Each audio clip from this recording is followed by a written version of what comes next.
Industries అంటేనే కేవలం నలుగురు చేతిలో ఉంది, 4 ఫ్యామిలీస్ చేతుల్లోనే ఉంది అని పెద్ద ఎత్తున చాలామంది విమర్శకులు అయితే ఇదే చెప్తూ ఉంటారు. అట్లాంటిది అందులో భాగంగానే ఇప్పుడు సినీ పరిశ్రమలో one of the biggest family ఆర్ రూల్ చేస్తున్నటువంటి ఫ్యామిలీ మోహన్ బాబు ఫ్యామిలీ కూడా అందులో ఒకటి అని చెప్తున్న నేపథ్యంలో నిన్నటి నుంచి కూడా మంచు మోహన్ బాబు ఫ్యామిలీలో ఆస్తులకు సంబంధించి గొడవలు జరుగుతున్నాయి. And that Manchu Manoj and Mohan Babu మధ్య పెద్ద ఎత్తున గొడవలు జరుగుతున్నట్టుగా నిన్నటి నుంచి కూడా వార్తలు వచ్చిన నేపథ్యంలో అసలు ఈ చర్చకు దారితీసినటువంటి సిట్యుయేషన్ ఏంటంటే యాక్చువల్లీ మోహన్ బాబు మంచు మనోజ్ని వాళ్ళ ఇంటికి వెళ్ళి వాళ్ళ తండ్రి దగ్గరికి వెళ్ళి ఈ ఆస్తికి సంబంధించిన ఇష్యూ మాట్లాడడంతో మంచు మనోజ్ మీద మోహన్ బాబు చేయి చేసుకున్నారు. అట్లాగే మంచు మనోజ్కి సంబంధించిన అనుచరులు ఎవరైతే ఉంటారో వినయ్ అనే పేరు గల అనుచరుడు ఎవరైతే స్కూల్కి సంబంధించి and Mohan Babu personal secretary అని కూడా చెప్తున్నారు, ఆయన వాళ్ళందరూ కలిసి మనోజ్ మీద దాడి చేశారు, మనోజ్ని కొట్టారు అనేటువంటిది. అండ్ అదే విషయాన్ని మంచు మనోజ్ 100 డయల్ 100కి కాల్ చేసి ఇలా నా మీద దాడి జరిగింది అని పోలీసులకు 100కి డయల్ చేసి చెప్పారు అనేటువంటిది పెద్ద ఎత్తున నిన్న మీడియాలో పూర్తిగా ఈ వార్త హల్చల్ చేసింది, మనందరికీ తెలిసిందే. అండ్ ఆ తర్వాత మధ్యాహ్నం తర్వాత మంచు మనోజ్ కూడా బంజారా హిల్స్లోని ఒక ప్రైవేట్ హాస్పిటల్కి వెళ్ళడం, ఆయనతో పాటు ఆయన భార్య కూడా ఉండడం అండ్ వాళ్ళిద్దరు కూడా నడవలేని పరిస్థితుల్లో కుంటుకుంటూ అండ్ మెడకి నెక్కి కూడా నెక్ బెల్ట్ వేసుకొని హాస్పిటల్ లోపలికి వెళ్ళినటువంటి మనోజ్ని కూడా స్పష్టంగా మనం చూసాం.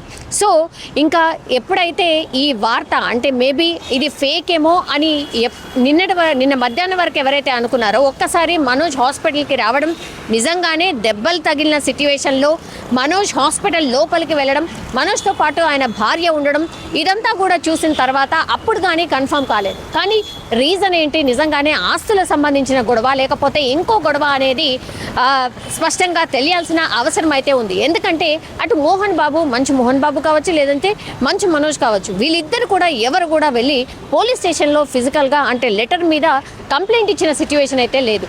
అయితే పోలీసులు కూడా క్రాస్ ఎంక్వైరీ చేసినప్పుడు మరి ఇలా ప్రచారం జరుగుతుంది నిజమేనా అని తెలుసుకోవడానికి వెళ్ళినప్పుడు కూడా అక్కడ ఉన్నటువంటి పోలీస్ స్టేషన్లో ఉన్నటువంటి ఎస్ఐ ఎవరైతే ఉంటారో మహేశ్వరం డీసీపీని ఈ విషయమై కనుక్కోవడానికి ప్రయత్నించినప్పుడు కూడా ఆయన కూడా ఒకటే చెప్పారు, డయల్ 100కి అయితే మాకు కాల్ వచ్చింది, ఇలా కంప్లైంట్ వచ్చింది, మంచు మనోజే చేశారు, బట్ ఎవరు కూడా పోలీస్ స్టేషన్కి వచ్చి ఇద్దరి మీద ఎవరు కూడా ఫిర్యాదు చేసుకోలేదు అని స్పష్టం చేసినటువంటి సిట్యుయేషన్ అయితే కనిపిస్తోంది. ఇప్పుడు జల్పల్లిలో మంచు మోహన్ బాబుకు సంబంధించిన ఫ్యామిలీ నివాసం ఉంటుంది. అండ్ అదేంటి అని జల్పల్లిలో కూడా లోపలికి ఒక 3-4 కిలోమీటర్ల లోపలికి వెళ్తే కానీ మోహన్ బాబుకి సంబంధించిన ఇంటి లోపలికి వెళ్ళడం పూర్తిగా సెక్యూరిటీ ఉంటుంది. అండ్ కంప్లీట్లీ ఎవరు ఎందుకు వచ్చారు అన్న ఇన్ఫర్మేషన్ తీసుకున్న తర్వాతనే ఎవరినైనా లోపలికి ఎలో చేస్తూ ఉంటారు. ఇప్పుడు జల్పల్లి పరిసరాల్లో టోటల్గా ఒక హై టెన్షన్ వాతావరణం కనిపిస్తోంది. ఎందుకంటే అటు మనోజ్కి సంబంధించిన బౌన్సర్లు కావచ్చు, లేదంటే మంచు విష్ణు ఎవరైతే నిన్నటి వరకు దుబాయ్లో ఉన్నారో ఈరోజు మార్నింగే ఆయన దుబాయ్ నుంచి వచ్చారు. సో ఆయన కూడా ఒక 30 మంది బౌన్సర్లని తీసుకొని జల్పల్లిలోని వాళ్ళ నివాసానికి వెళ్ళే ప్రయత్నం జరుగుతోంది. సో ఏం జరగచ్చు ఏంటి అనేది ఒక టెన్షన్ వాతావరణం క్రియేట్ అయింది అనేటువంటిది అయితే ఒక వార్త వినిపిస్తోంది. అండ్ మంచు లక్ష్మి కూడా ఇప్పుడు ముంబై నుంచి జల్పల్లికి రాబోతున్నారు అని పెద్ద ఎత్తున ప్రచారం జరుగుతోంది. ఒక రకంగా పూర్తిగా ఫ్యామిలీలో ఈ ఆస్తుల గొడవ లేకపోతే ఇంకా గొడవ తెలియదు, కానీ పూర్తిగా ఒక రక్షణ అయితే క్రియేట్ అయిన సిట్యుయేషన్ అయితే కనిపిస్తోంది. పెద్ద ఎత్తున చర్చ కూడా నడుస్తోంది. ఎందుకంటే ఈ అందరూ కూడా సినిమాకు ఫీల్డ్కి సంబంధించిన వాళ్ళందరికీ కూడా అభిమానులు ఉంటారు. వాళ్ళందరూ కూడా అసలు ఏం జరుగుతోంది, మోహన్ బాబు ఫ్యామిలీలో ఏం జరుగుతోంది అనేటువంటిది పెద్ద ఎత్తున చర్చ జరుగుతోంది, ఆసక్తిగా చూస్తున్నారు. యాజ్ వెల్ యాజ్ సినీ పరిశ్రమకు సంబంధించిన పెద్దలు కూడా అసలు ఏం జరుగుతుంది ఏంటి అనేది కనుక్కునే ప్రయత్నం అయితే జరుగుతున్న సిట్యుయేషన్ అయితే కనిపిస్తోంది. ఇప్పుడు జల్పల్లిలో పోటాపోటీగా బౌన్సర్లని దింపడం, ఆ తర్వాత మంచు మనోజ్ వర్సెస్ మంచు విష్ణు ఉండబోతోందా, మోహన్ బాబు నిజంగానే మంచు మనోజ్ని కొట్టారా, సో ఇట్లాంటివన్నీ కూడా క్వశ్చన్స్ రేజ్ అవుతున్న పరిస్థితి అయితే కనిపిస్తోంది. ఇప్పుడు మనోజ్ ఒంటిపై అనుమానాస్పదంగా గాయాలైతే డెఫినెట్లీ ఉన్నాయని ఇప్పుడు మెడికల్ రిపోర్ట్ ద్వారా కూడా, అంటే నిన్న ఎప్పుడైతే మనోజ్ హాస్పిటల్కి వెళ్ళి ట్రీట్మెంట్ తీసుకున్నారో అప్పుడు అన్నీ కూడా ఆయన వైద్య పరీక్షలు అన్నీ చేసినటువంటి డాక్టర్స్ అయితే కొన్ని అనుమానాస్పదంగా గాయాలున్నట్టయితే పూర్తిగా నిర్ధారణకు వచ్చారు. అందులో భాగంగానే నిన్న రాత్రి అంటే మనోజ్ 7 గంటల సమయంలో హాస్పిటల్ నుంచి డిశ్చార్జ్ అయిపోయిన తర్వాత పూర్తిగా 24 అవర్స్ అబ్జర్వేషన్లో ఉండాల్సిందే. బికాజ్ హిడెన్ గాయాలు కూడా ఉన్నాయి, అంటే కనపడినటువంటి గాయాలు కూడా ఉన్నాయి.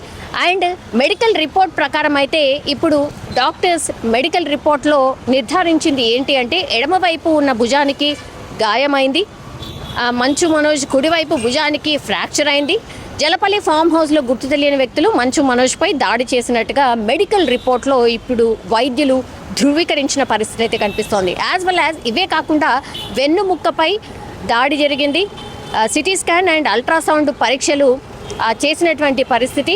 అండ్ ఇంకోటి ఏంటంటే పొట్ట, వెన్నపూస అండ్ నెక్ కనిపించని గాయాలైనట్టు వైద్యులు తమ మెడికల్ రిపోర్ట్లో స్పష్టంగా చెప్పినటువంటి పరిస్థితి అయితే కనిపిస్తోంది. సో మనోజ్ ఏదైతే చెప్తున్నారో మోహన్ బాబే తనను కొట్టాడు, వాళ్ళ అనుచరులతోనే నన్ను కొట్టించాడు అనే వర్షన్ ఏదైతే వినిపిస్తున్నారో ఇప్పుడు నిజంగానే ఈ మెడికల్ రిపోర్ట్ అంటే ఇది పూర్తిగా ఆధారం కాబట్టి దీన్ని బేస్ చేసుకొని మంచు మనోజ్ వెళ్ళి మరి పోలీస్ స్టేషన్లో కంప్లైంట్ చేయబోతున్నారా, లేదంటే జల్పల్లికి ఇంత పెద్ద ఎత్తున అటువైపు ఇటువైపు 2 సైడ్స్ నుంచి బౌన్సర్లను ఎందుకని అక్కడికి తీసుకువెళ్తున్నారు, మళ్ళీ ఇంకో పెద్ద ఫైట్ జరగబోతోందా, మంచు మనోజ్ ఆరోపించినట్టుగా ఇంకో పెద్ద ఫైట్ జరగబోతోందా జల్పల్లిలో అనేది ఇప్పుడు పూర్తిగా అందరూ ఆసక్తిగా ఎదురు చూస్తున్న పరిస్థితి అయితే కనిపిస్తోంది. బట్ మోహన్ బాబు ఫ్యామిలీలో అయితే ఒక డిస్ప్యూట్ అయితే పెద్ద ఎత్తున నడుస్తోంది. మరి ఆస్తులకు సంబంధించి ఇంకా ఏ విషయం అనేది వాళ్ళు నోరు విప్పి చెప్తే కానీ తెలిసే సిచ్యువేషన్ అయితే కనిపించట్లేదు.